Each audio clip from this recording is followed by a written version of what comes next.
Hi guys, welcome to Little Bits. Just going to show you something. I've had these blackberry vines. It's Tuesday and it's been raining. I hope everybody had a happy Memorial Day. But my harvest on my blackberries is almost done. This is what I got this morning. And if you notice on these blackberries, which my son had the same thing on his, they look ripe, and that's a big one. Can you see that one, how big of a blackberry that is? These are about, I don't know, 4-year-old canes.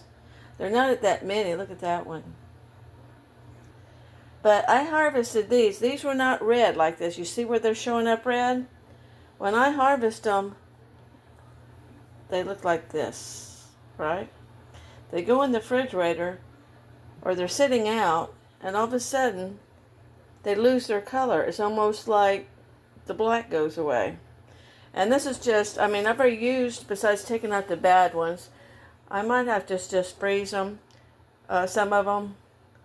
But I made one cobbler, put like 4 cups in my cobbler. So this is what I've gotten left. This is a good sized bowl. And I still have a little bit on the vines out there. And I'm waiting to those, but it's been raining. And so I wanted to go out here and pick these. And I did have to add a little sugar to my cobbler because they were tart. But you know, they were like this when I picked them. Does anybody ever had that happen to them?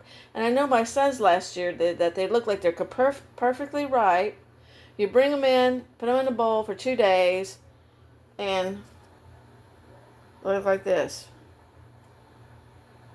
So leave a comment if you know why it does that. Anyway, I can still put a little sugar on them, and put some ice cream and still eat them, and they're good. Or I could eat them, fresh like this when they're black like that, and they're not as tart as when they sit for a couple of days. I don't know if I just should split it until they're almost, I was always afraid the birds were going to get them, so they've gotten my bullberries anyway. But somebody told me that birds don't really eat a lot of the blackberries. I guess maybe because of the thorns. But anyway, I'm just curious if you have a comment, or this happens to you, or you know why. I would like to know. All right, God bless. Have a wonderful day. Bye.